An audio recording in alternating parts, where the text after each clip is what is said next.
in the chat. First of all, shout out to Carlton. What's going on? Um, I'm wondering where I want to start because um I've done some similar videos to this, talking about Bruce Lee, talking about Jeet Kune, and this might be a little bit repetitive, but those I made those videos like a year to 2 years ago. So pretty sure most of the people who view my stuff now aren't going to be the same people who saw that stuff 2 years ago. So um, I guess I'll just go chronologically because that would be the easiest way to do it. That's what she said. But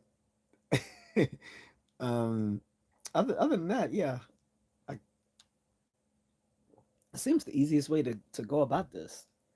Now let me check my chat filter. Let me do some little preliminary stuff with you guys. There's some games I can put into the stream. Cool stuff. Um, huh. So we got stuff like this. If you guys want to play games on here, all right. And we can play around with other stuff too. Um, because I do want to see some interaction from the chat room.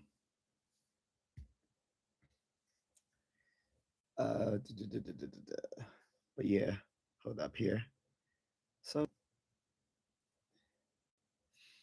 yeah, I mean, I'll wait till someone's in the chat room and we can see if people want to mess with some of these games on here. There's a bunch of them. Whatever to keep people engaged is cool with me. So what else we got here? Super chat goal, gift goal. Uh, yeah. Let's do a gift goal.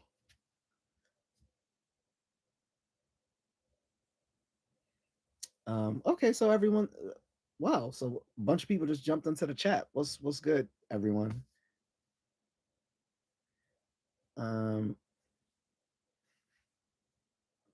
so as you guys see, I do have a goal for like 10 gifts. Hopefully we can achieve that. And all right, chat filter shows that I can receive all messages. Good stuff. My automatic translation is on for people who want to write in other languages. I don't know why this is a this is an American stream, but whatever. Uh, so again, hello to everyone in here. So again, this is a stream talking about a so-called original Jeet Kune. Okay, and I put it in scare quotes because it is a very misunderstood term, and I don't think it's particularly useful, to be quite honest. Um,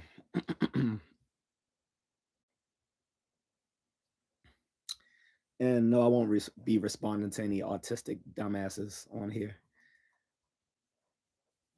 Most trolls come from the dark triad of personality, or they're a bunch of neurodivergent dumb fucks. So we won't be paying attention to those folks, guys. I'll only be um, taking comments and questions from neurotypical people. Uh, Now I'm checking my channel dashboard here. I do want to, do a do a little something before I get started here. Well, I want to make sure that my AI cloud bot is working. behind the scenes. Okay, it is active. Good. Just in case my mods aren't here. Okay, that's up and popping.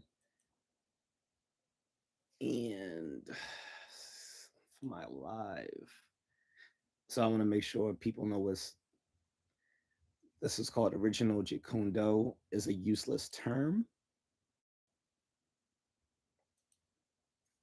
That's the name of my live stream.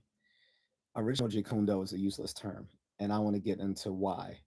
And to do so is going to probably take us quite a bit through the history of Jeet Kune Do and Bruce Lee himself, who was the founder or Shijo of John Fan Jeet Kune Do. And we got to get through the evolution of the terms being used to describe the art, right?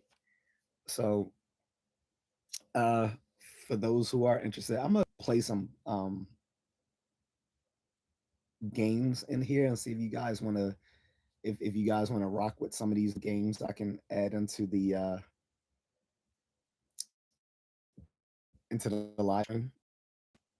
So you have fun with that if you like, and I'll cycle through those different games if you guys actually like it. Give you something to look at while we're talking, while I'm talking, and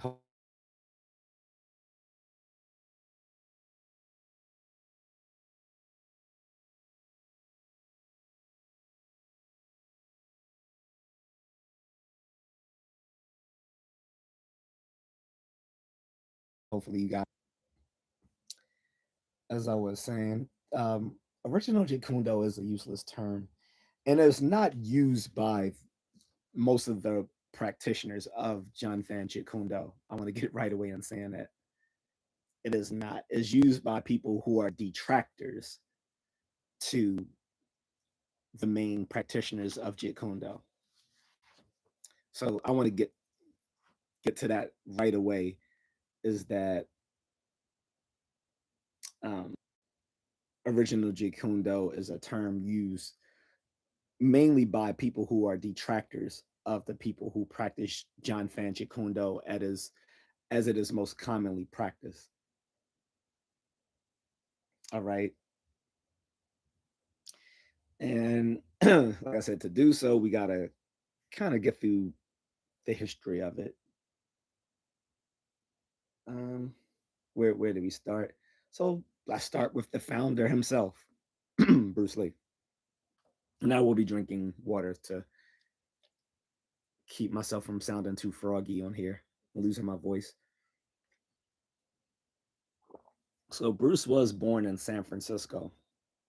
So he is actually born as an American, but of course, by today's standards, that would be challenged. The whole birthright thing of anchor babies, where people come from other countries and then they have their child in America as an anchor to staying here with their child who's a naturalized citizen by birth. That sort of birthright citizenship is being challenged because we know that a lot of people are getting over on that. We don't have to go there. Let's just say until the whole birthright thing is finally decided by Supreme Court, Bruce Lee was born an American citizen in San Francisco. His father was, uh, I believe, an actor in the Peking Opera or something of the nature, which is what brought him to America at the time. And so they, came back to Hong Kong. And uh, he actually lived in a uh, wealth, came from a wealthy background. What's up, Carlton? So Bruce came, lived in a semi wealthy background. He did not live amongst the poor in Hong Kong. His family has servants. Um, what was controversial was that his mother was half German, and so you know the whole sort of racial purity thing back then made people mess with him because, oh, you're not really Chinese, that sort of thing. And sometimes he got into fights. Sometimes he got into fights because of that. Um,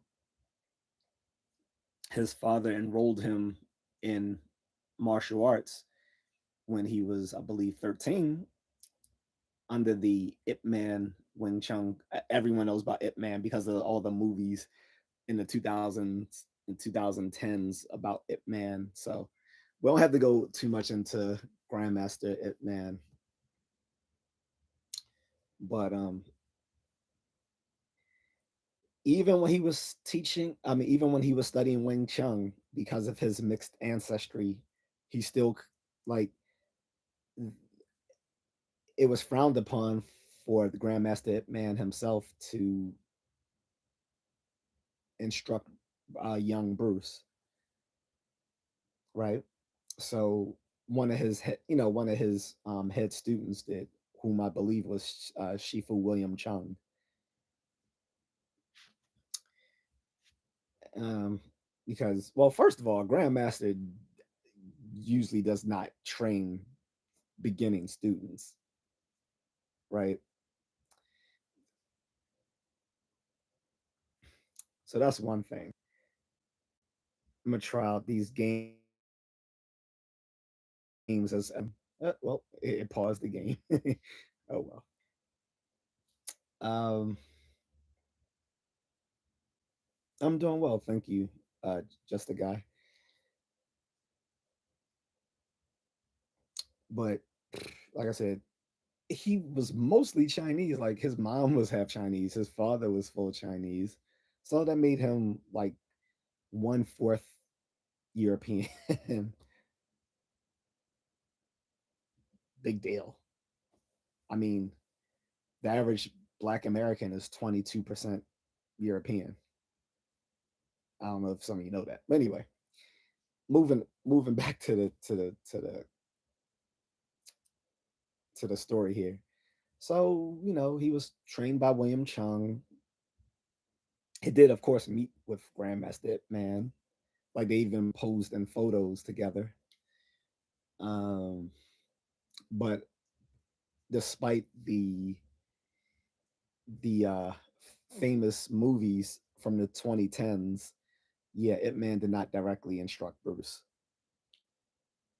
And Bruce used to get into little fights on the streets. He was a bit rowdy, and again, I think some of that stemmed from him coming from a privileged background, so he was challenged on that, and the fact that he wasn't pure Chinese, whatever, which brought him back to America, where he finished high school and then enrolled in a university at the University of Washington in Seattle, and did one of my majors, philosophy. You'll see it a common theme actually amongst martial arts teachers that many of them have majored in philosophy, not because of Bruce, but I think because a lot of people with philosophy degrees aren't uh, aren't haven't been very employable. So they might often look into other lines of making money, such as opening up a martial arts school. Bruce Lee was probably one of the first to do it back in the 50s. Oh, it's well 60s. Sorry, I think this is like the early 60s. And when he first started teaching martial arts, he didn't really have a name for it. He was basically teaching Wing Chun Kung Fu, a modified version of it. Um,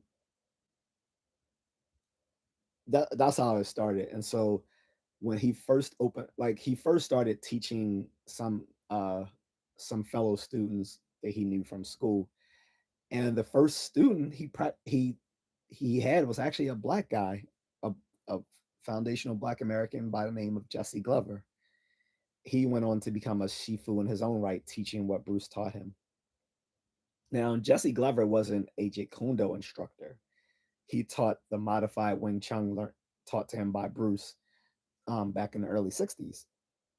And this is this is where the nomenclature of original Jeet Kune Do comes from. It is often original Jeet Kune Do is often a term used to refer to what Bruce used to teach before he formalized his curriculum for Jeet Kune Do, or sometimes it's used to refer to J- formal John Fan Jeet Kune Do as Bruce used to teach it before he passed away, and then it's also used to refer to the last stage of Jeet Kune Do before Bruce Lee passed away, because there was two developments within Jeet Kune Do as Bruce taught it. This is why I say the term original Jeet Kune Do is a useless term, because it's vacuous, and even if you and even if and only if you use it to refer to what he taught prior to um, uh, prior to formalizing Jeet Kune Do in 1967, it's still not a useful term. It's still not. So I'm building up, guys. So we're building up here. And again, feel free to ask me questions on this about Bruce or Jeet Kune Do.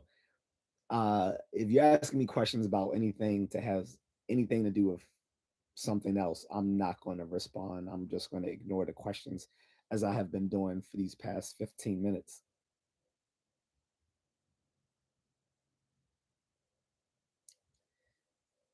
But in any case,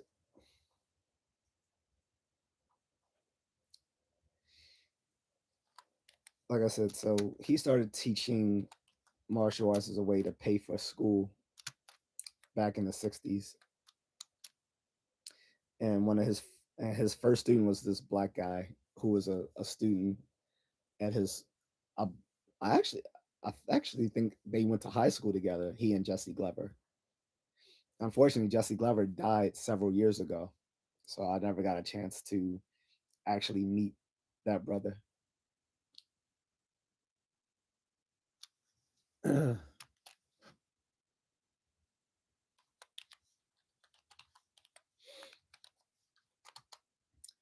um, and then eventually he dropped out of college his junior year and went on to teach teach martial arts full time. I believe the reason he dropped out of college at the time was because his uh, wife, Linda Lee Caldwell, uh, was pregnant at the time. And in order to take care of her, he dropped out of school so he could work full time to take care of her. I don't believe they were married just yet. It's a bit confusing because there's a whole bunch of Bruce Lee films that talk about his life, and most of them are inaccurate.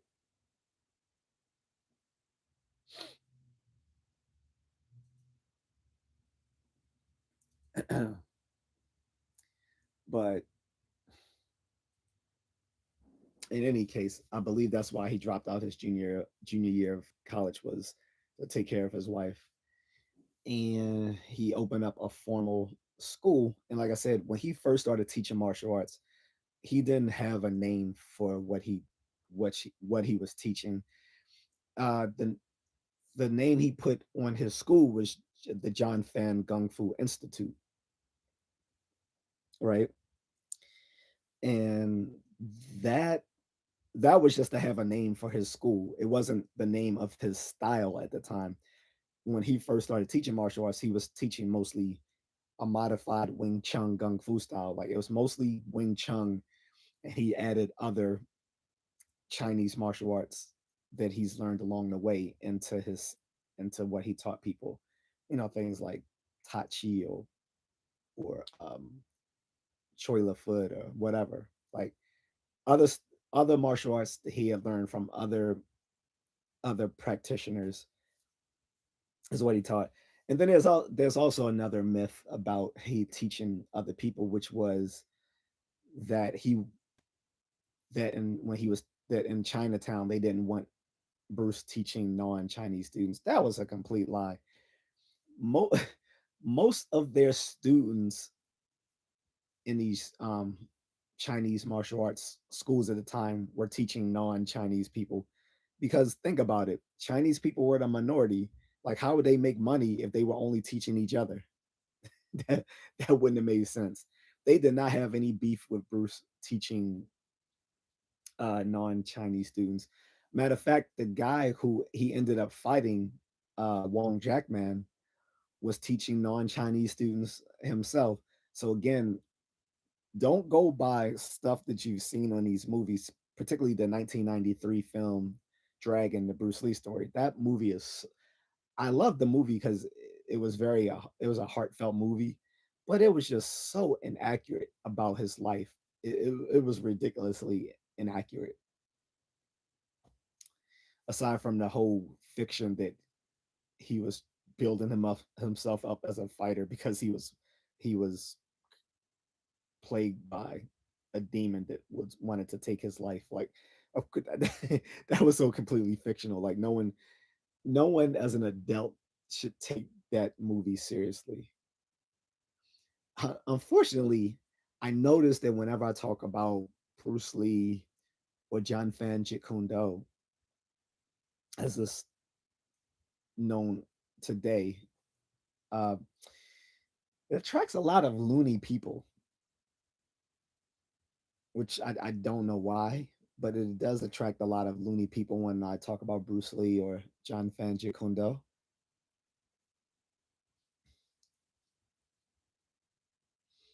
But again, I definitely will entertain people's questions and comments about this throughout the live stream, if there are any.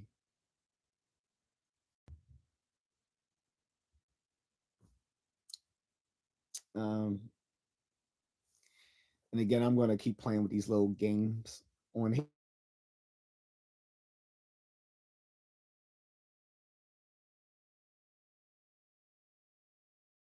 here to see. Yeah, I don't like how loud that.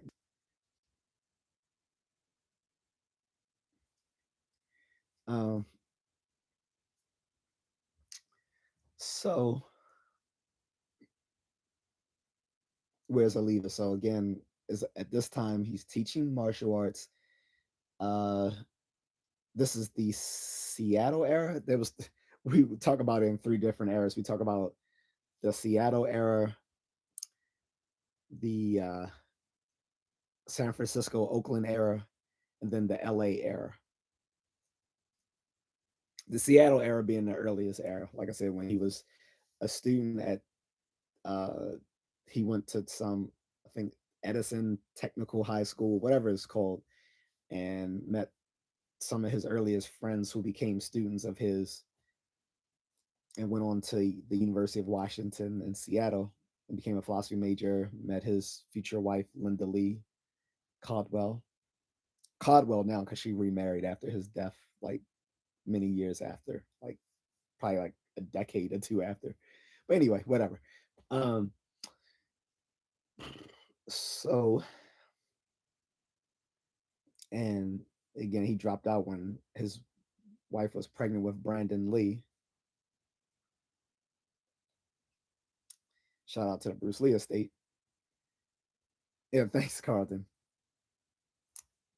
Um, and like I said, so he was teaching this modified Wing Chun. This is where it changed. Was uh, around this time when he took up a fight. Now, originally, like I said, in these movies from the 90s and the 80s, it made it sound as if he was given an ultimatum to not teach non-Chinese students or else, and that just didn't happen. That was not real.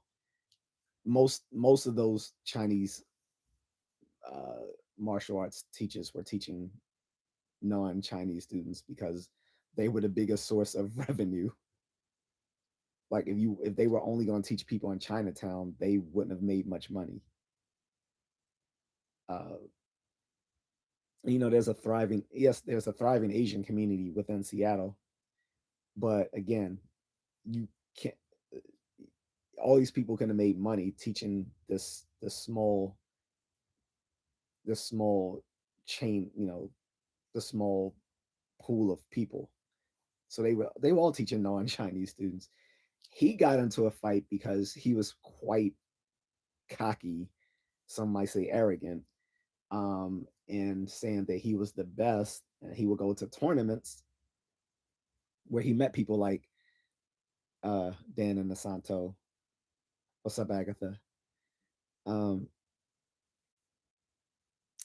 and he met people like Master Ed Parker of Kempo Karate, American Kempo Karate, not real Kempo Karate. But I'm not going to even go into the whole Kempo thing. But yeah, he met Master Ed Parker. Anna Nasanto at the time was actually a student under Ed Parker practicing Kempo Karate, American Kempo Karate. Um, and he would talk about how good he was and that he actually said he could beat other Chinese martial arts experts of the time, which is why he ended up accepting the challenge from Wong Jackman. Now, it is still not known what actually happened in that fight other than he was dissatisfied with the outcome. Many of the folks who were there said that he beat Wong Jackman. Others said it was a draw between them, and a few people said Wong Jackman won.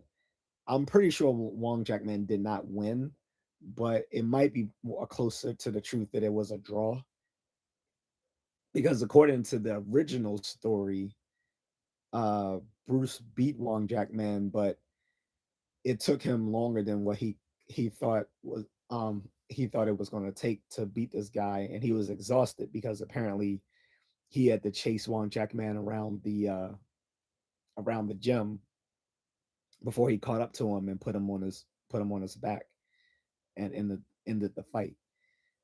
Again, in the movie is inaccurate that he beat the guy and then the guy did a drop kick that that put him in the hospital. That none of that happened. He did not get drop kicked after winning the fight because the guy was you know mad. That none of that happened. That's not how he ended up having a severe injury to his spine. Although he did actually have a severe injury to his spine, which probably helped him further develop his art on a conceptual level. But in any case, he he won this fight with Wong Jackman, or halted to a draw, and he was dissatisfied about his performance in it. And that's when the first evolution of how he fought came about. Was John Fan Gung Fu was no longer just the name of his school; it became his style, where he streamlined the Wing Chun a lot, um, and added elements of boxing, like American style boxing, and principles of fencing, as well as what he took to be Savat and Muay Thai. These became elements in what became John Fan Gung Fu. Okay, and again, both his modified Wing Chun and then his later John Fan Gung Fu are often referred to as original Jeet Kune Do. And again, it's a useless term because it can be used in a vacuous way. It's like, are we talking about how he originally did Wing Chun? Are we talking about when he developed John Fan Gung Fu, which is the precursor to Jeet Kune Do? Or are we talking about Jeet Kune Do in this first phase? Or are we talking about Jeet Kune Do in this latter phase? Because all of these are different. And if we're calling all of these original Jeet Kune Do, like the term just isn't useful in that sense. But it's also used to distinguish it from the Jeet Kune Do that Dan and DeSanto taught everyone, which trickled down to me. Uh, so so again with John Fan Gung Fu, you know, this is was often called the father of mixed martial arts because in John Fan Gung Fu, he started cross training way before most martial artists weren't cross training in other styles and developing and like developing their personal fitness through a strict regimen of weightlifting and running. Bruce was like the first to like incorporate all this to train. He wanted his students to train basically like boxers. Okay. Uh, well, minus the weightlifting because boxers didn't weightlift back then either. But anyway, so he was ahead of his time, and this is why I was making fun sometimes of mixed martial artists when they act like they're discovering something, like they're when they act like they're pointing out something new to their students when Jeet students have been doing this since the late 60s, right? Uh, and so in Jianfen Jeet he streamlined the Wing Chun because he realized that while Wing Chun can be an effective for uh, for close quarters fighting, it's not going to be very effective for someone who's fighting someone much larger than him. And he knew as a Chinese guy, most of these American men were larger men than him, and he couldn't rely on Wing Chun to fight against these much larger men, which again is why he started weightlifting, why he started adding boxing, because he thought boxing was a much better way of hitting people, um, as well as Savat. It's often not admitted how much Savat is a part of John Fan Kundo, just because for some reason the Bruce Lee estate has wanted to minimize the role that other martial arts styles have played in Jeet Kune Do outside of Chinese martial arts. I don't know why. That is, I can't get into the politics of the Bruce Lee estate and their decisions on that, but there was like almost an official edict that came down from them back in like the late 90s that Jeet Kune Do is primarily just Wing Chun Kung Fu, Western boxing, and the principles of fencing. And that doesn't even make sense because when you see the kicking done in Jeet Kune Do, whether in the movies or if you actually go to an actual school, you would quickly want to ask, well, where do these sorts of kicking come from? Because Wing Chun does not have that much kicking. Boxing has no kicking, and neither does fencing. So, where do these kicking techniques come from if Jeet Kune Do is basically these three styles mixed into one system? Whereas before that edict had come down, it was often talked about within John Fanchi Kundo schools that there was a that it was the system comprised the elements of 26 different styles, which is true. However, that's misleading too because we don't actually practice techniques from 26 different martial arts styles. What is more the what is more the case is that uh, Bruce himself, you know, studied uh, all these styles, and then it influenced how he did John Fan Kunda. That is more that is more the case. Not that we actually have 26 different styles mixed into our system. That's not really the case. It's that there have been influences from these 26 styles on to John Fan Kunda through Bruce's. personal study of them, whether through books, through videos, or actually like training with other practitioners of those styles. Okay. Um, where so again, so that was that was Jeet Kune Do. I mean, excuse me, that is John Fan Gung Fu. And again, like I said, John Fan Gung Fu was a streamlined version of Wing Chun that added boxing, fencing principles, um,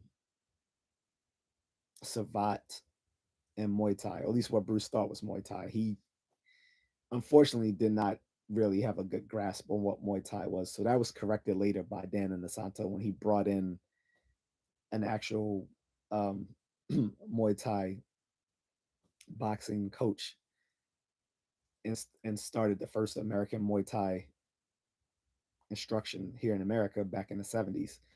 He quickly corrected what they were doing in John Fan Chit Kune Do. But anyway, like I said, at this time in the mid to late 70s, what Bruce was teaching now was called John Fan Gung Fu, the precursor to Jeet Kune Do. One Jeet Kune Do instructor, Shifu Richard Burton, has said that John Fan Kung Fu became Jeet Kune Do when Bruce started hard sparring and realizing what works and what doesn't. Um, I think that's a little bit of simplification, but it's more right than wrong because that essentially was what happened, but not like overnight like that. So where John Fan Gung Fu became Jeet Kune Do was partly through Bruce continuing to experiment with his style and streamlining it more. He took out more of Wing Chun Gung Fu because again, as we know today, Wing Chun Gung Fu is not a practical martial art. Like, yes, there are concepts in it that can be useful. There's even certain techniques you can take from it, like an oblique kick, um, or the the center line theory. Like these are very useful in combat sports, but the style itself is not effective. It's really not. And I think through sparring, particularly hard sparring, when I say hard sparring is when you're not going at it like full tilt like an actual fight, but it's like 75% like power, like you're going pretty it's you're not light sparring, like it hurts. If you get hit in hard sparring, it actually hurts. That's the difference. The only difference, but it's not the same as an actual fight where typically in hard sparring, you're not trying to knock the person out. So it's not 100, you're not doing it with 100% force, but it is when you're hard sparring, it is going to hurt, unlike light sparring. Light sparring typically does not hurt, depending on your pain tolerance, of course. But light sparring is more like a tap. Hard sparring is like where you can get rocked. Um, and like I said, so through experimentation, through sparring, Bruce streamlined John Fan Gung Fu, more, removing a lot of the trapping skills. Trapping are like um, trapping is the bread and butter of Wing Chun, where you capture the person's hand and with your free hand you hit them, sort of thing. Okay, you can like catch their hand, parry or slap it out the way, move it aside, trap both hands with one hand while you hit them with the other one, that sort of thing. Mods, if this guy is being a retard, you can remove this embryo guy. In any case,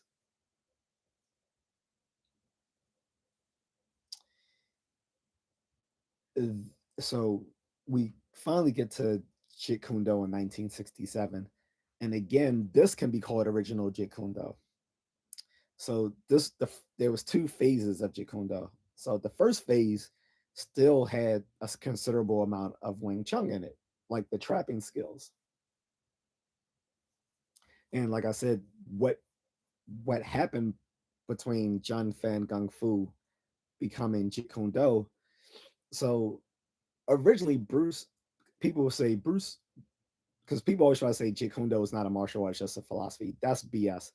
He had a curriculum for Jeet Kune Do, so it was a martial art. But it is true that he regretted. He did regret originally giving it a new name because um, he felt by giving it a new name, it was limiting what it he was limiting the expression of Jeet Kune Do by giving it a name. But that didn't mean that he meant it merely as a philosophy, because people would just say, well, if you use Bruce Lee's concepts, then you're doing Jeet Kune Do. No, you're not. You actually have to formally study the martial art. I've even had friends who studied Inasanto martial arts say that to me a long time ago. I'm like, no, Jeet Kune Do is an actual martial art. It's not just some fucking philosophy that and this is a constant embarrassment to Jeet Kune Do. You have a lot of people who don't actually teach uh Jeet Kune Do, never learned Jeet Kune Do. If they did learn it, they learned a mediocre amount, and then they go around pretending that they're Jeet Kune Do instructors. Now, I am a martial arts coach, and I do say that I teach Jeet Kune Do, but that's not all I teach.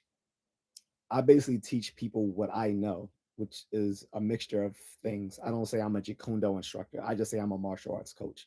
I'm not going to say I'm a Jeet Kune Do instructor uh, if and until I get certified in John Fan Gung Fu Jeet Kune Do. Until then, I would just say I'm a martial arts coach. I would not mislead people by saying I'm a Jeet Kune Do instructor. I think that's very dubious. But the reason why Jeet Kune Do has become sort of a joke in the martial arts community is because one, you have people pretending to teach Jeet Kune Do that's never learned it, or they've only learned a little bit of it, never was certified, or um, there are some who are actually certified instructors, but they've removed the parts of Jeet Kune Do that leads to it being effective, which is the sparring and the competition.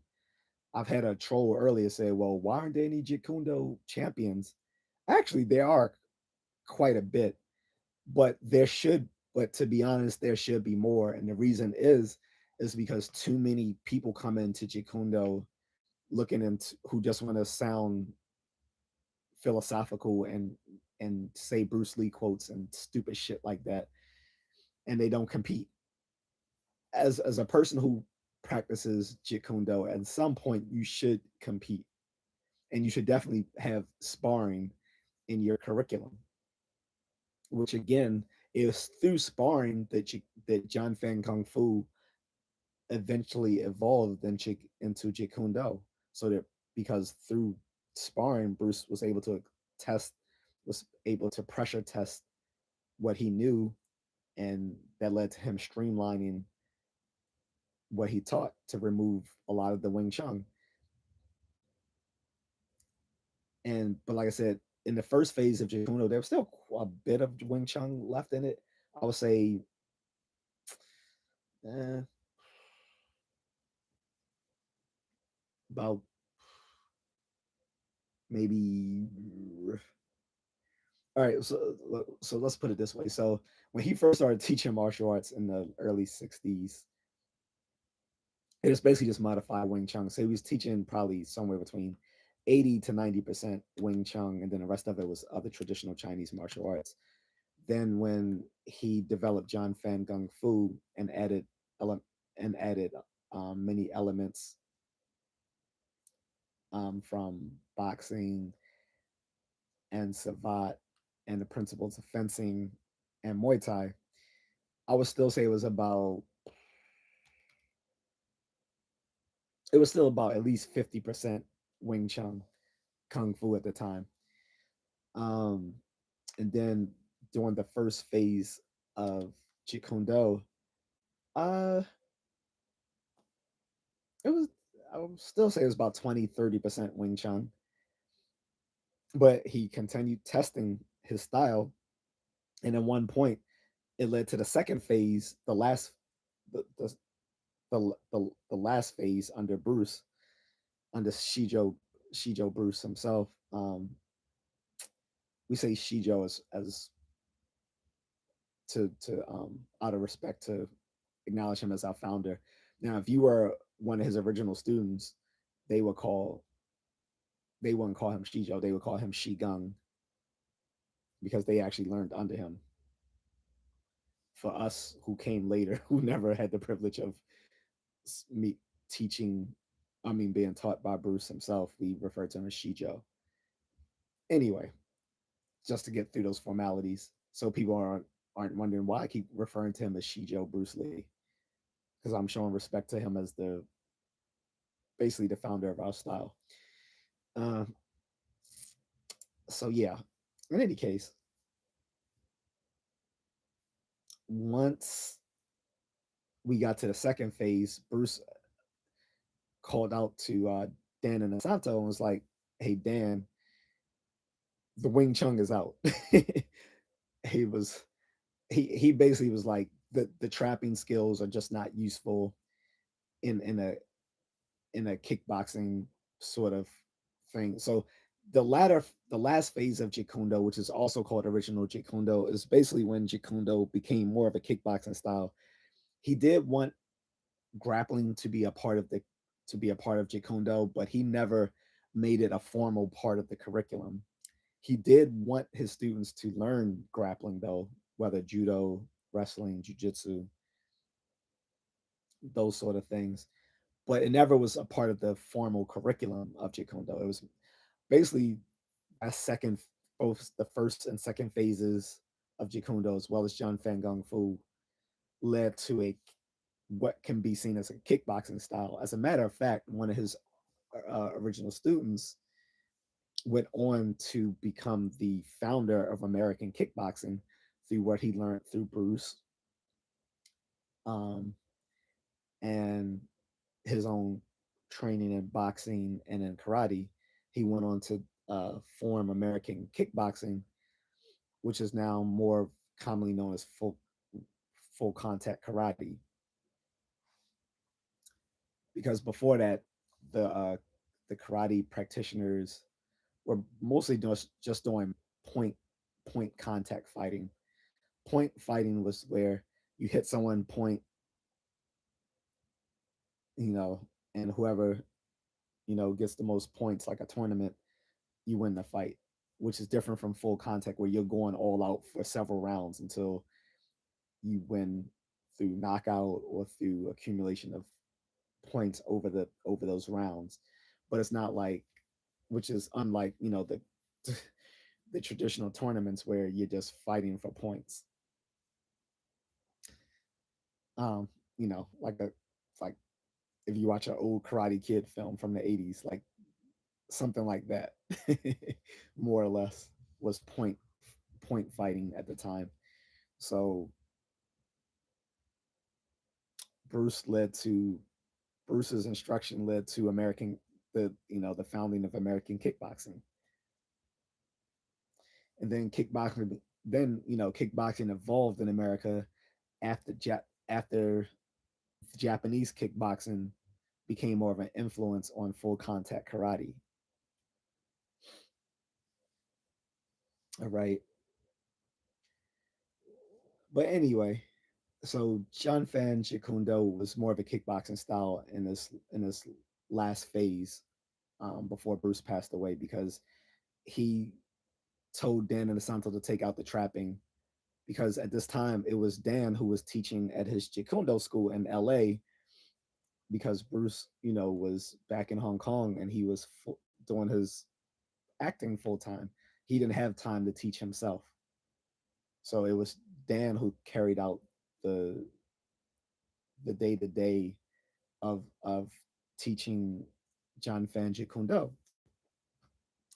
And this is where one of the schisms comes, is people who try to disrespect Dan, saying he wasn't really certified in Jeet Kune Do, or they say that Ted Wong was more realistic.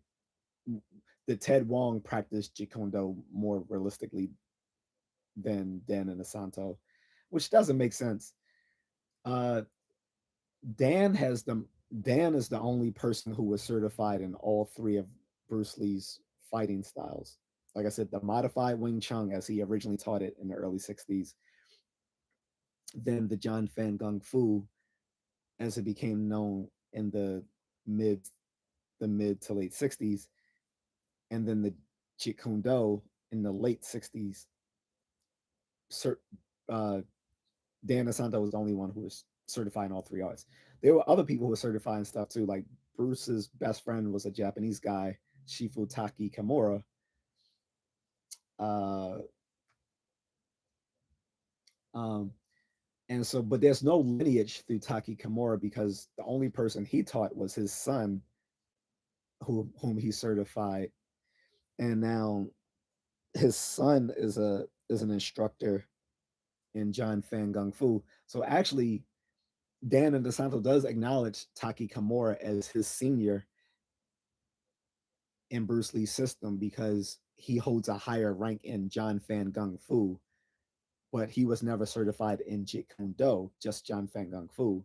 So, out of respect for the fact that he has a higher ranking in John Fan Gung Fu, uh, Dan has always acknowledged Shifu Taki Kimura as his elder.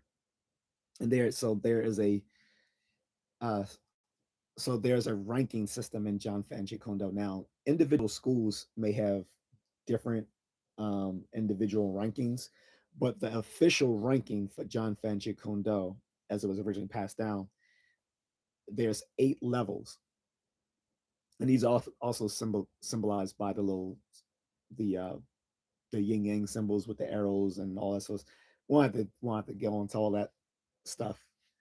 But it, are you guys here? Are we tracking? Did I lose you? Did I lose people because I only see one person active in the chat? Um, just want to make sure you guys are following me. If you understand, do I need to add one of these games? Should I add a game into the mix? Get you guys interested here.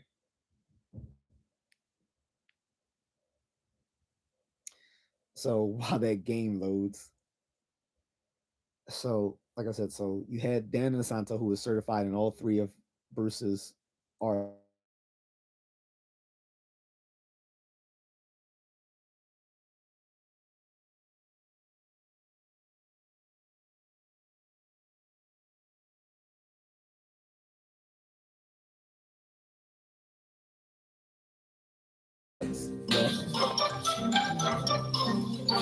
You can tell me if you want to play that game or not. Still looking for some gifts. I need 10 gifts. I need 10 gifts, guys. In case, I'm gonna mute the game because that's loud. But feel free to unmute it on your end. I think you can unmute it from your end. Um, but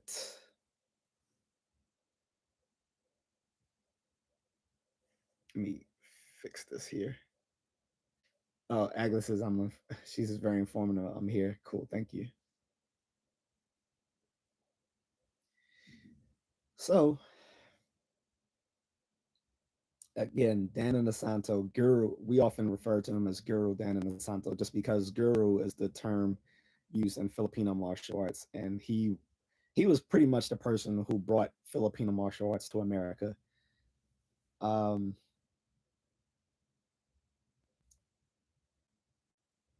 just as there's been several others through the Jikundo lineage that have brought martial arts here.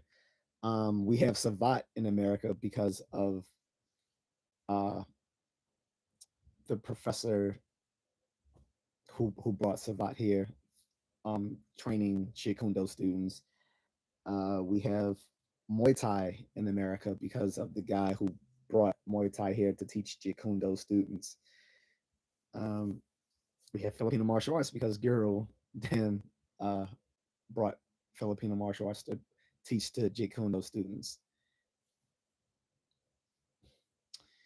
Um, and again, Dan was certified in all his arts, the modified Wing Chun, John Fan Gung Fu, and the later Jeet Kune Do. His Bruce's best friend Taki Kimura was trained in his modified Wing Chun and John Fan Gung Fu, not his Jeet Kune Do though. And he didn't teach anyone himself other than his son, whom he certified. And then his son has went on to teach, and I think he's certified under Dan and the Santo as well. Not sure. But either way, he teaches John Fan Gung Fu, but is is very disingenuous to call that original Jeet Kune Do because how can it be an original Jeet Kune Do if it's called John Fan Gung Fu? This distinction happened in the early '90s, late '80s. Again, as people basically by people who were detractors of Guru Dan and Santo. And another person that Bruce taught and certified was James Lee. Um, Again, James Lee was not certified in Jeet Kune Do. He was certified in the modified Wing Chun and in John Fan Gung Fu. Now, if he was certified in Jeet Kune Do, let me do a quick uh let me check. But he only certified one person, and that person he certified, Sifu Lamar Davis, was only certified to teach John Fan Gung Fu, not Jeet Kune Do.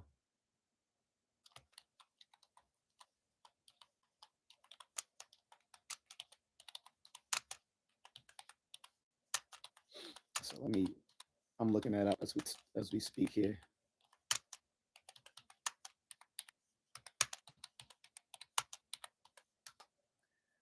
Typing like an old man.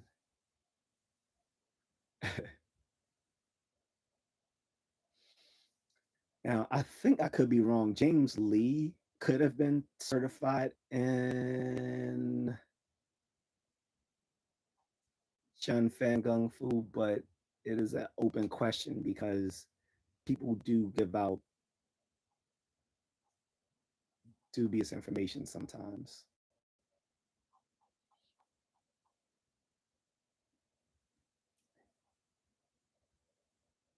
Um, Let me see. I'm gonna have to put on my glasses here, guys.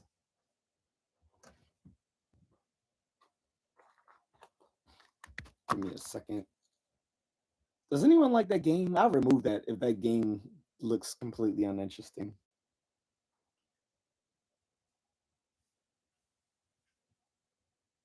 So you always gotta check people's Jacundo lineage because they will pass off stuff and then be like, no.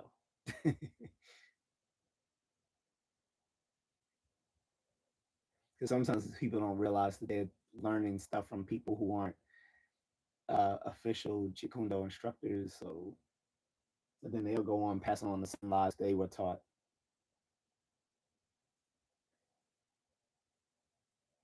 Um,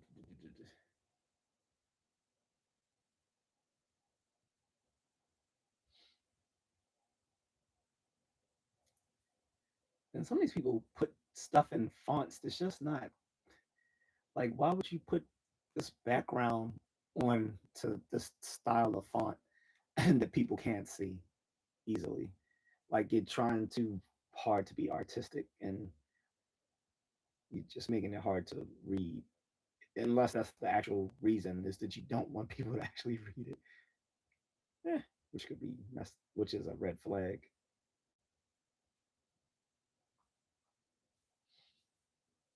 Um,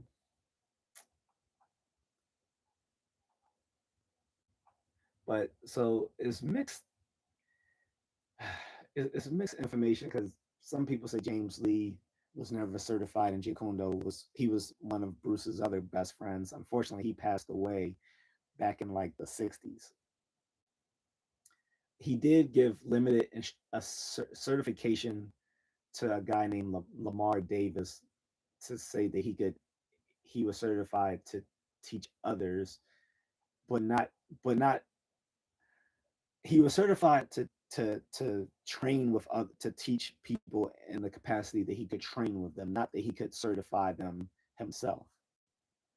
Although that didn't stop him from later using this very certification in the way that it was told to him not to use, which was to certify other people. So that was pretty messed up.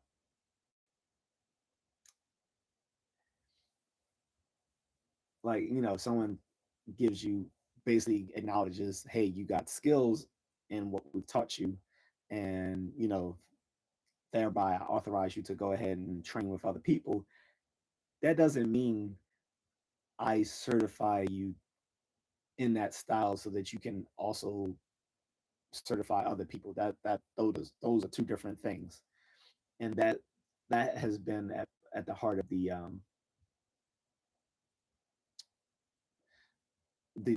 some of the disagreements in the 90s amongst original Jeet Kune Do and what's called Jeet Kune Do concepts, or what some people have jokingly referred to as original JKD versus extra crispy JKD, like KFC.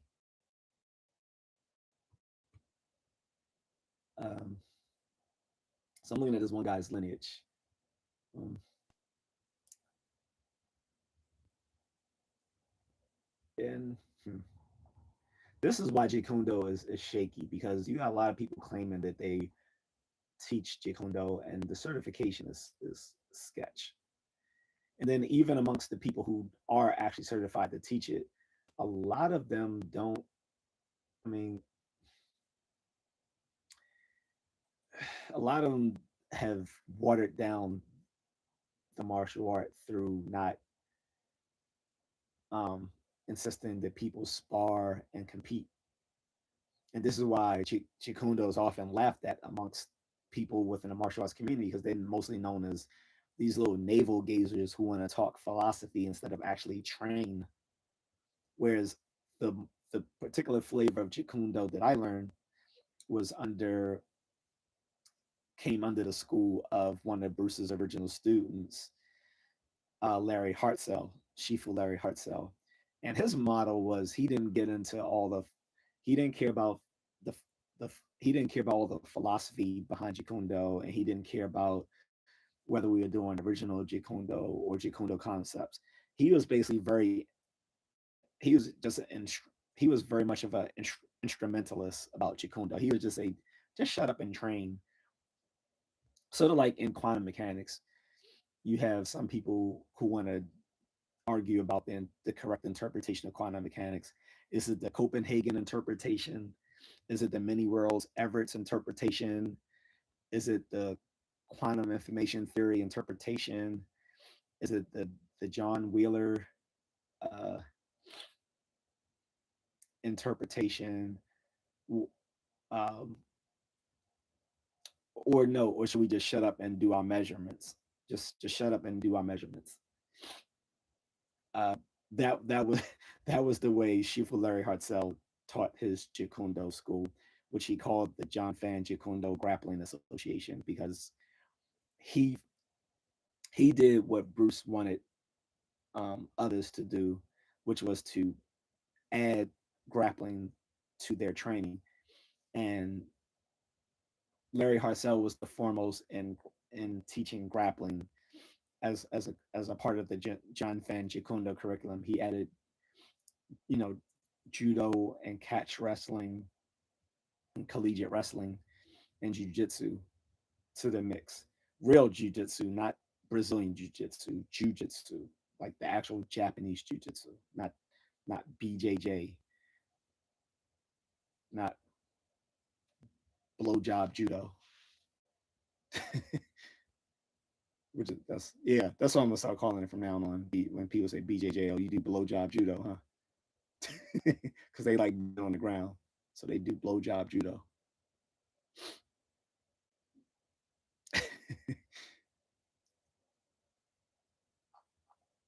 So again,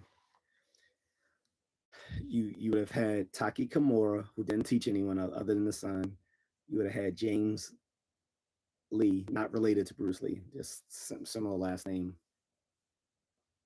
who was another one of his best friends who was taught John Fan Kung Fu. Um, and I think Jeet Kune Do, but to my recognition, he was not certified in Jeet Kune Do by Bruce, to my recollection. And again, I could be wrong. But the only two people I knew who was actually certified in Jeet Kune Do was Ted Wong and Dan Inosanto. The difference is, again, just like with James Lee did with Sifu Lamar Davis, who was certified in John Fan Kung Fu, but not certified to teach it. Same thing with Ted Wong with Jeet Kune Do. Bruce, because because Shifu Ted Wong became Bruce's personal student, often and he often used him for training and demonstrations. Um, because what was another good thing Bruce liked about Ted was that Ted didn't know martial arts before training with Bruce, so he didn't have to unlearn what he already knew from other styles the way Dan did, because Dan came to him as a kempo and as first as a kempo karate instructor under Ed Parker before learning Jeet Kune Do under Bruce. Also, Dan had knew Filipino martial arts as well,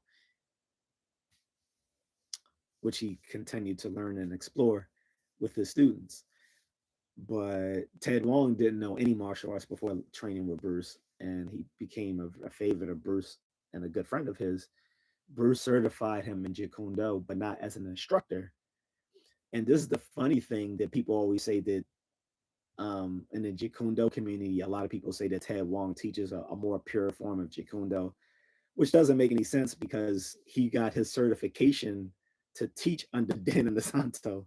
Like, yes, he got certified under Bruce himself, which is a very good thing. But Bruce didn't certify him as an instructor. He just certified him as an expert in Jeet Kune Do. Not the same thing. Again, the same thing with what James Lee did with Lamar Davis. He certified him as an expert in John Fan Kung Fu, but he didn't certify him to teach it to others. In any case, I've always thought that ironic that people think that Ted Wong teaches a more pure form of Jeet Kune Do than Dan, when Dan is the one who certified him in Jeet Kune Do as an instructor, even though he received prior certification under Bruce himself as an expert in Jeet Kune Do. The difference between Ted Wong and Dan and Santo, why people think Ted Wong teaches a more pure form of John Fan Jeet Kune Do, is because that Ted Wong never desired to learn other martial arts outside of Jeet Kune Do, whereas Dan and Asanto continued to explore and learn other martial arts and incorporate that into his school, which is actually the spirit of Bruce Lee. Bruce Lee wanted his students to explore other martial arts besides Jeet Kune Do. He never, and this is the whole thing why people think Jeet Kune Do is just a philosophy. That no, it is a martial art and it has its own curriculum. However, Bruce encouraged the students to learn other things, not to just limit themselves to what he taught them. And that's exactly what Dan Santo did. He went to learn a bunch of styles out of Southeast Asia, Silat, Muay Thai, Filipino martial arts. Um, he ended up learning the complete system of Wing Chun Kung Fu. Um, he even started training in other things outside of Southeast Asia, like Brazilian Jiu Jitsu and um, other, some European styles of fighting. And in that vein, he was carrying on the very heart of what made Jeet Kune Do so effective in the first place, was the cross training and other styles. But when he taught Jeet Kune Do at his school, he made it separate from those others from those other martial arts, and that's what a lot of people don't understand. They've never trained under the Inasanto lineage. Is that if you go to if you go to a school under the Inasanto lineage, and basically all Jeet Kune Do is under the Inasanto lineage, because again, people must remember that although Ted Wong was certified by Bruce Lee, it was through Dan Inosanto that he was certified to teach Jeet Kune Do. People kind of miss that point, or they ignore it, or they lie and say that wasn't the case. Some people go so far to even claim that Dan wasn't even a certified in Jeet Kune Do, that he made it up, which is just completely false. Then there was this whole schism between the Bruce Lee estate and Dan Inosanto back in the 90s, where they wanted to, because they wanted to trademark the name Bruce Lee's name and the name of his styles, both Jun Fan Gung Fu and Jeet Kune Do. They wanted him to stop using the term Jeet Kune Do for what he was teaching.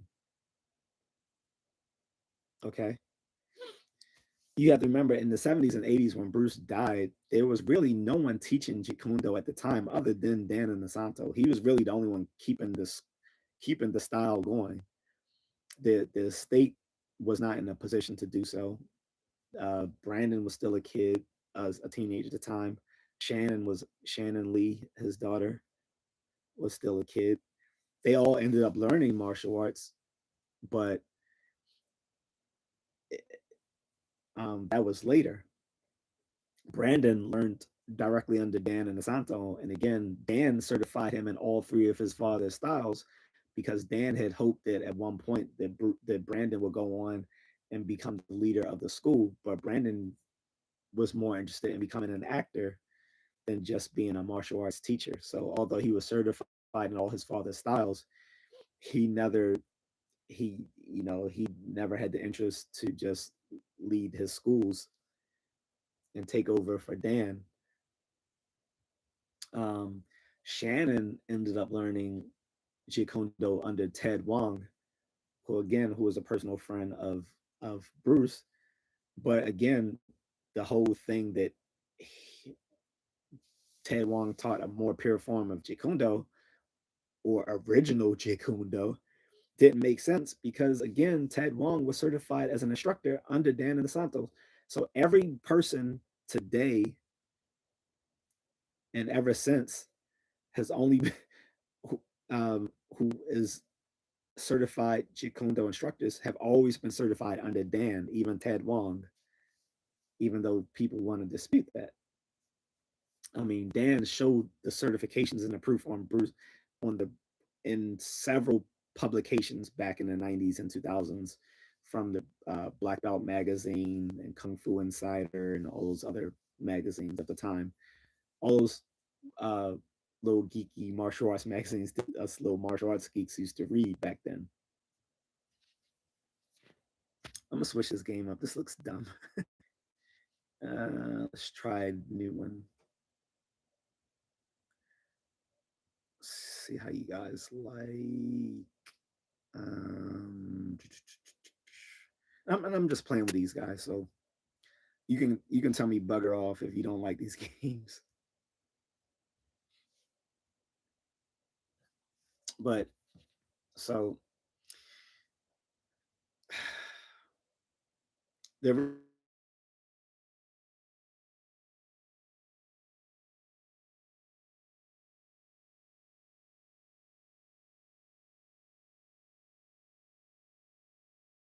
original Jeet Kune Do A, the modified Wing Chun that Bruce originally taught when he first started teaching people in America, or B, to John Fan Gung Fu when he formalized his style and streamlined the Wing Chun by adding boxing and savate, fencing, and Muay Thai. Or it could be referring to the first phase of Jeet Kune Do, when it still had uh, a heavy amount of Wing Chun in it. Or it could be referring to the second phase of Jeet Kune Do, when Bruce took out all the Wing Chun except for like a few simple um, few simple techniques. He took out all the like there was still trapping involved in Jeet Kune Do or Jeet Kune Do kickboxing, as people tend to call the second phase. But uh, all the complex trapping was out. It was simple hand traps, grabs, parries, that sort of thing. That was all. All these things can be collectively referred to as original Jeet Kune Do, but that's very confusing. And then are are you if you're using all those to contrast against what Dan and DeSanto taught or teaches, it doesn't make sense because Dan still teaches Jeet Kune Do in the way that Bruce told him to do so back in the early 70s before he passed away, which was the second phase of Jeet Kune Do, the Jeet Kune Do kickboxing era. That's still the way um, Dan teaches it. The difference is this: one, when Dan certifies people as Jeet Kune Do instructors, he doesn't give them Jeet Kune Do certification. He gives them John Fan Gung Fu certification, and then says that he acknowledges their ability to teach Jeet Kune Do. But he has said a long time ago that the only person he would certify in actual Jeet Kune Do itself would be the person that takes over the school for him. And so all his senior instructors are people who are likely to be candidates to be one of these people. Unfortunately, most of Bruce Lee's original students have passed away, except for a few are still around, fortunately. Now, any of them might be candidates that Dan and the Santo might pass on the certification of Jeet Kune Do to, which would effectively make them head of the school. Because again, like I said, there's a very regimented ranking system within Jeet Kune Do as Bruce Lee formed there was 8 levels. Okay, the first level was Shijo Bruce himself as the founder of the style. He's number 8. He's the senior most person. Right under him is Shifu Taki Kimura, who is ranked higher in John Fan Gung Fu than Dan Inosanto is. 6, of course, would be Dan Inosanto, as he is the head of the school and the only one to receive all 3 certifications in Bruce's style, other than Brandon Lee, who was certified under Dan. Okay. Then there's number 5, all the senior level instructors.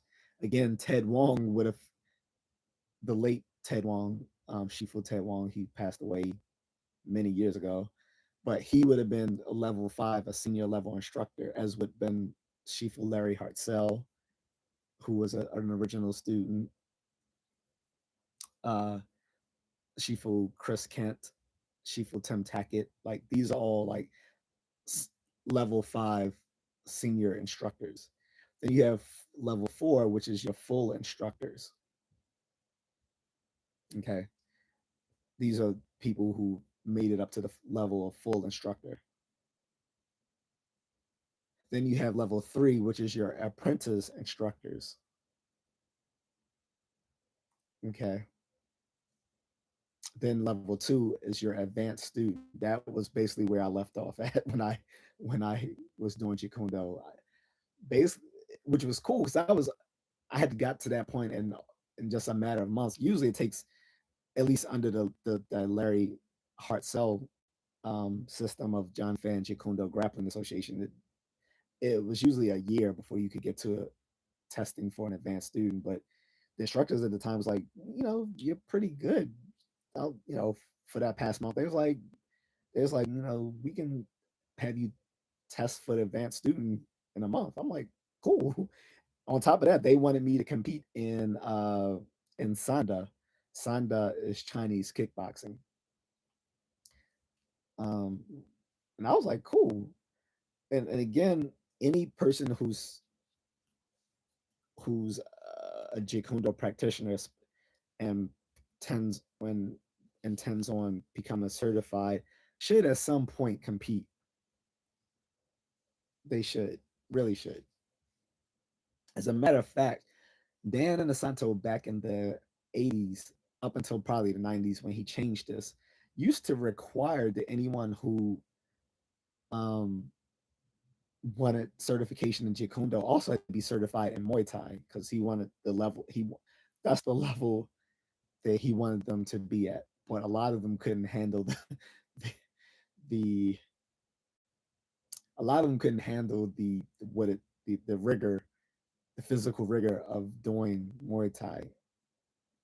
So he lessened it to where you didn't have to be certified in Muay Thai under Ajahn Chai Sarasute, who was the person who brought Muay Thai to America and first started teaching it to Jeet Kune Do students. But Dan said, well, all right, you don't have to be certified in Muay Thai, but you have to train Muay Thai to get Jeet Kune Do certification. So all of us Jeet Kune Do got this is why I was telling people like you can't it's stupid to laugh at Jeet Kune Do people and say they can't really fight because at least under the way Dan used to teach it and under his students who keep this requirement is that you had to know Muay Thai to do Jeet Kune Do. You had to know Muay Thai to do Jeet Kune Do. You had to know Muay Thai to do Jeet Kune Do under Dan. This might be one of the reasons why some people don't like training under Dan and may have preferred Ted Wong because uh, Ted Wong only taught Jeet Kune Do. Now and again, you can learn Jeet Kune Do without learning other styles, but because of the physical rigor of Muay Thai, Dan used to require people who won a certification in Jeet Kune Do to learn Muay Thai. And again, you didn't have to train in Muay Thai to train in Jeet Kune Do, but if you wanted to be one of his instructors, then yes, you had to you had to learn Muay Thai, and that might have been one of the mistakes there. Although I think it was a good one. The other problem was the whole thing called Jeet Kune Do concepts, and this confusion was started by Dan himself because he didn't explain it well. So what happened after Bruce's death during the 70s, he he was still teaching Jeet Kune Do at his through his LA school, but he wouldn't people would ask him to do seminars and teach Jeet Kune Do, and he refused to do it because he wanted to honor Bruce Lee by keeping the circle of Jeet Kune Do small. He didn't want to water it down by teaching a bunch of seminars and all that sort of stuff. So he would often do martial arts seminars, and he would teach Filipino martial arts or other Southeast Asian martial arts. But people will always say, "Well, teach us Jeet Kune Do." So he would mix some of the tools and concepts out of Jeet Kune Do into his instruction in Filipino martial arts, and that's what he started calling Jeet Kune Do concepts. This later became misconstrued as him watering down Jeet Kune Do just to teach Filipino martial arts, which was never the case. He still taught Jeet Kune Do in his school, but he refused initially to give seminars on Jeet Kune Do itself. And so when people requested it, he would say he's gonna teach them Jeet Kune Do concepts, but he wasn't going to do like a full instruction on JKD. That was the issue,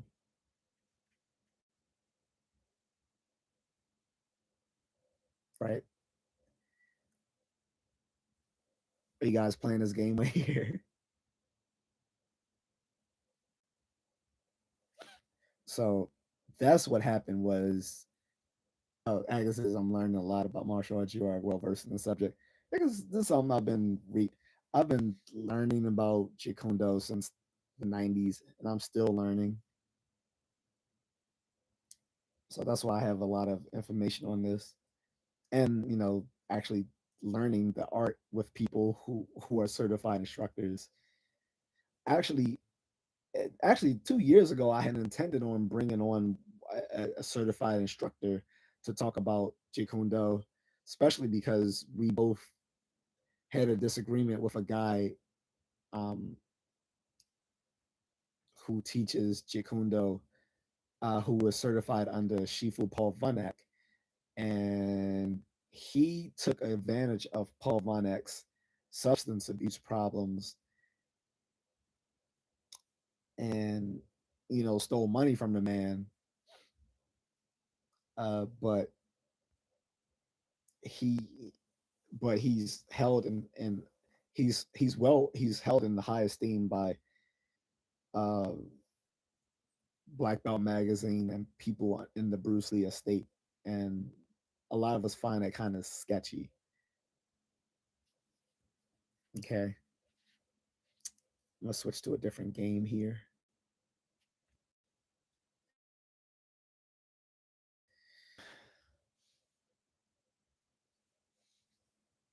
And on top of that, the guy Singh has changed his name, and I think that might have been because of his dubious activities. I'll just say his dubious activities when he was training under Paul Vanek and taking advantage of that man's substance abuse problems.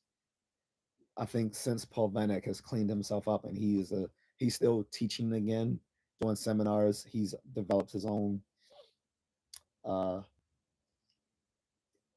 very compressed form of Jikundo, which he calls rats, which he teaches to law enforcement and military. He used to be an instructor for the Navy SEALs.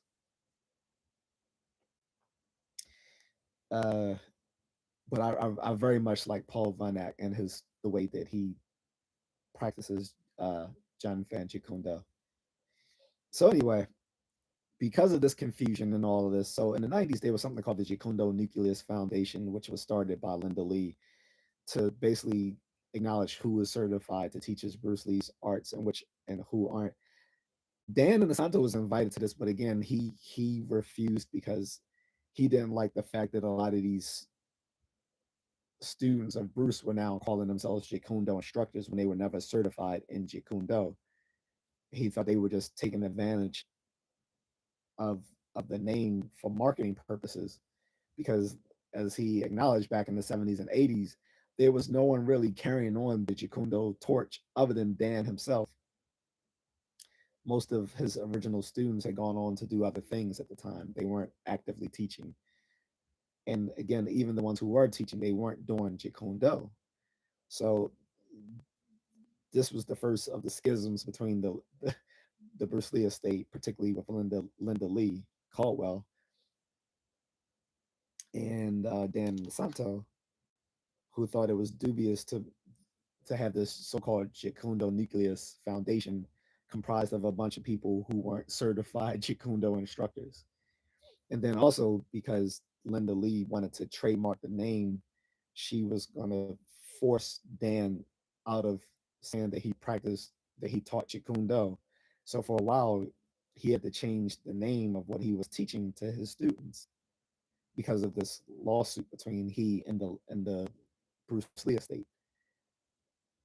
And again, this added to the field of the whole original Jikundo versus Jikundo concepts, which was again a misnomer because Dan still taught Jikundo as Bruce Lee taught him. The difference was that he taught many other styles at his school besides Jikundo, but they were all taught separately. Like you could, if you wanted to only practice Jikundo, you could do that. But there was also a Muay Thai class, there was a Filipino martial arts class, there was Brazilian Jiu Jitsu class, there was a Savat class, um, there was a boxing class. There was a whole bunch of stuff that they taught. Not to mention stuff like weight training and stuff as well.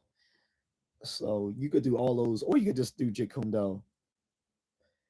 Um, of course, Dan, you know, wanted people to learn, you know, other things besides Jeet Kune Do, but that was completely up to you. Like if you, I mean, either way, you were paying the same price. Like why not take advantage? It's like mixed martial arts today. Like a lot of mixed martial arts schools, you can go there. They have boxing classes. They have a Muay Thai or kickboxing class. They have a Brazilian Jiu Jitsu class, and sometimes they also have wrestling and Kyokushin karate. Now, some mixed martial arts gyms teach it all in, as one, but others keep them as separate classes, and you can choose which one you want to go to. Like all the ones I've been to, they teach them separately. So I might go to a boxing class one day and Muay Thai another day, and then there's a Brazilian Jiu Jitsu when it like, and they're taught at different hours of the day. So say you come in at 5 o'clock and it's Muay Thai, then at 6 or 6:30 you can jump into the BJJ class, and it might be different levels, like a beginner's level Muay Thai at 1 hour. So there might be a, beginners Muay Thai at 5, advanced Muay Thai at 6, or at 6 you can take um, no gi BJJ at 6. Then at 7 there's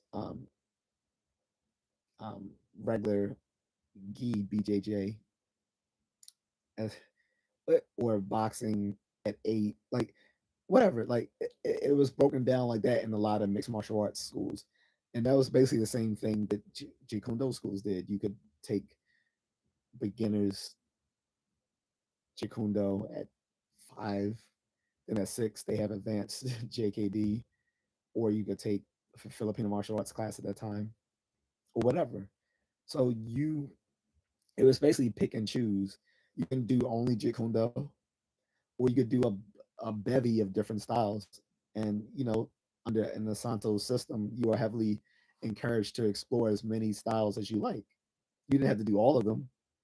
You didn't have to do any of them, but you could take whatever you like. Sometimes they might teach something like uh, other stuff like capoeira, or African stick fighting, Wing Chun Kung Fu, Tai Chi. Like it was so many different stuff that they would teach in the Santo school, the Inasanto Academy of Martial Arts, and then all the branching schools that came from the Inasanto Academy. But like I said, it was a misnomer calling it JKD concepts, because he still taught Jeet Kune Do as Bruce taught it, or original Jeet Kune Do. The difference was he called what he called Jeet Kune Do concepts was him was he taking the concepts of Jeet Kune Do and then using it when practicing other arts. But he still taught Jeet Kune Do as Bruce taught him, as he taught Ted Wong, and as he taught James Lee. That was still there. That didn't change. So that's at the heart of it, guys. But I mean, if you guys want to, you know,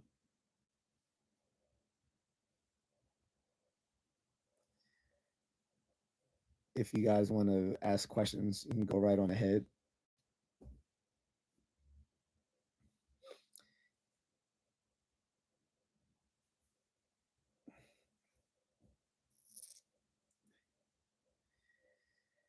So I don't. So that's basically it. Again, like I said, that's why original Jeet Kune Do is a useless term, because it refers to a bunch of different eras in the evolution of John Fan Jeet Kune Do under Bruce Lee before he passed, but they don't make sense in the context of the fact that what Bruce taught is still taught in his schools under Inosanto. There's still the modified Wing Chun, or just Wing Chun at this point. Uh, there's still John Fan Gung Fu, and there's still Jeet Kune Do. And like I said, as a matter of fact, to be certified in Jeet Kune Do, you actually get certification in John Fan Gung Fu, because the only way to actually get Jeet Kune Do or certification is that you will have to be one of those, the one person that Dan selects to lead his school in his elder age. And being that Dan is now in his 80s, I'm pretty sure he has selected someone to carry on carry on the lineage of Jeet Kune Do that he trusts. So that will be the only person that will receive the JKD certification and all three certifications. Like I said, aside of Dan, the only other person who received certification in all three styles in Bruce Lee's unified system of John Fan Jeet Kune Do was Brandon Lee. But Brandon Lee didn't have the desire to lead his school. He was more interested in becoming a Hollywood actor. So Dan realized he would eventually have to certify someone else in all three of Bruce's styles to carry on the school when he passes. I don't know if he's done that yet, but I'm pretty sure there's some candidates if he hasn't. Um,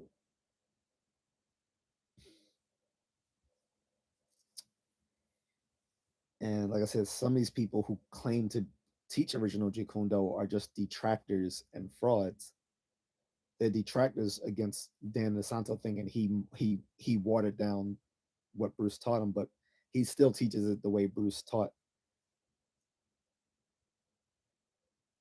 Then there's the others who are just frauds who never were certified um, in Jeet Kune Do or in any of Bruce's styles, but they just want to use the name for marketing.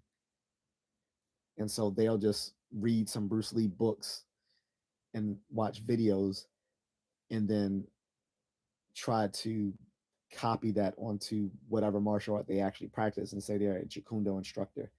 This has led to a lot of the poor quality in the Jeet Kune Do community that Bruce wanted to avoid 50, 55 years ago. This was the whole reason why he didn't really want Dan to go out and teach a lot of people Jeet Kune Do. He wanted to keep the circle of people who practiced it small to keep the quality. And of course, eventually the number of people studying it were going to grow. But this is why Dan has not given anyone the certification of Jeet Kune Do to his Jeet Kune Do instructors. He only gave them certification of John Fan Gung Fu, and ultimately only one person will get the Jeet Kune Do certification when Dan passes, or for the person he already passed, he gave the certification to prior to him passing, of course. So unless there's any questions, I'm going to conclude this. Again, this is something I've talked about numerous times, so this is not new. If people want to check my prior videos on this, I've talked about this ad nauseum.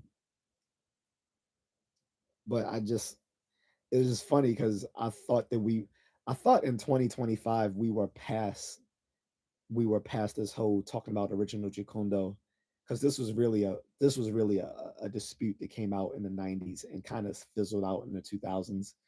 But apparently there's still people saying making this making this useless distinction of original Jeet Kune Do versus Jeet Kune Do concepts, because not too many people really harp on that anymore within the JKD community. At least I thought not, but I probably was wrong. There's still simmering disputes within the JK community amongst the original JKD crowd and the JKD concepts crowd.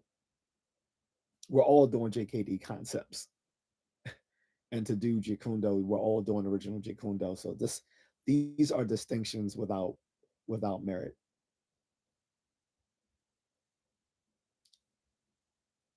That's at least the way I see it. And again, we could all just go back to what Shifu Larry Hartzell said and say, just shut up and train. Agnes says, was Brandon Lee the son of Bruce Lee? Yes. Where have you been, Agatha? Yes, Brandon Lee was the son of Bruce Lee. She said, how many kids did Bruce Lee have? Only two, Brandon and Shannon. Shannon is still alive. She is the head of the Bruce Lee estate. She's often seen promoting her father's arts. Um, she produced the movie. The She produced this series on HBO Max called The Warrior, which then was moved to Netflix. And there's been a discussion to finish the series. It was actually pretty good. I I was dubious at first. I didn't watch it when it first aired on HBO Max 'cause I thought it was going to be goofy. But if this guy's a troll, Agatha, you can remove this guy. He he's coming off as a troll. But anyway, yeah. So he only had two kids. Again, Brandon died in 1993 on the set of The Crow while filming The Crow. In a scene where he gets shot in the movie, he actually gets shot in real life because they were supposed to be using a prop gun somehow, and this happens on low budget. Unfortunately, this happens with low budget films. They used a real gun instead of a prop gun. Um, well, no, I'm sorry. So the gun that they used was supposed to shoot blanks, but instead it shot a squib, which was an actual round that hit Brandon in that scene where he's supposed to get shot. And so he died in real life, and this fueled a whole bunch of conspiracies at the time that there was a curse on the Lee family, that this was retribution uh, for Bruce disrespecting someone in the past. It was all sorts of like hearsay and conspiracy theories being lobbed when Brandon Lee died in 1993 in the film of The Crow. A lot of people say it was too eerily similar to Bruce's film Game of Death in 1973, 20 years prior. But again, Brandon was an actor in his own right and a good martial artist. He was certified in all of his father's styles under Dan and Nasanto. Shannon Lee became certified in Jeet herself under Ted Wong. Or I'm not sure if she was certified, but I know she studied Jeet under Ted Wong, whom she considered to be teaching a more pure form of Jeet. Again, it's not true. He did not teach a more pure form of Jeet. The difference is he never was interested in learning any other style outside of Jeet like Dan and Santo. It makes sense that Dan and Santo was more curious to learn other arts because he didn't start in Jeet. He started learning martial arts long before Bruce under Ed Parker, learning American Kempo karate, and learning Filipino martial arts. And he was actually the one who taught Bruce Lee Filipino martial arts. This is why we see Bruce using the nunchaku and the kali sticks in his movies, because Dan and Asanto taught him Filipino martial arts. Filipino martial arts usually incorporates weapons. And so it's different in Filipino martial arts than other empty hand styles. So in Filipino martial arts, you learn with weapons first, and then you later learn with empty hands, as opposed to other martial arts where you learn how to fight empty handed and then you learn using weapons, like in karate, where you learn karate and then they later add kabuto, which is the weapons, um, or in other styles like kung fu and others. Uh, but yeah, in Filipino martial arts, you learn with the weapons first, and so Bruce taught uh, Bruce how to use the nunchaku and the kali sticks and the long staff. Pause. um, I don't know how much in Wing Chun Bruce learned to use weapons like the butterflies, swords, or the three the three sectionals the three sectional chain staff. but I know that a lot of the weapons he learned was through Dan and DeSanto through Filipino martial arts. A lot of people think that the nunchaku is a Japanese weapon, which it technically is an Okinawan weapon, but the way Bruce was taught was through the Filipino system using the nunchaku. I guess, yeah, well, very unfortunate for him. She, referring to Brandon Lee, yeah, unfortunate indeed. Very uncanny death. Not to mention how Bruce died was pretty messed up as well. So I'm about to grab some coffee, guys, so I can work out. But I appreciate people who let me talk about this. I thought it would be a lot more engagement, but sometimes that happens. In any case, that's it for me. Unless anyone has any other questions about Bruce or Jikundo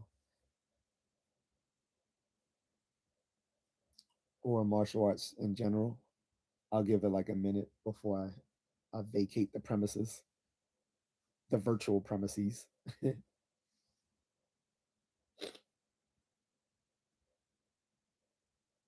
um,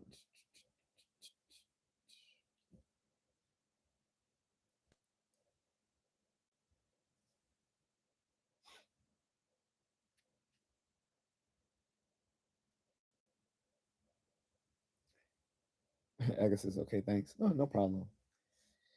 Um, oh, and then also Bruce has a goddaughter, which is his goddaughter was Bruce's. I mean, was sorry, was Dan and Santo's daughter.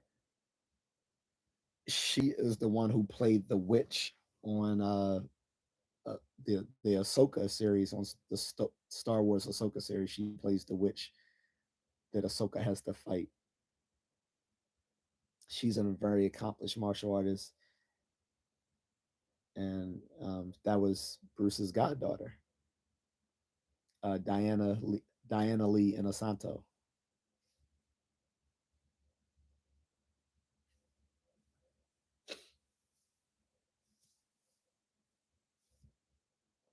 But anyway, since I see a bunch of retards coming into the stream, I'm just gonna go. Agatha, thanks though for helping me moderate.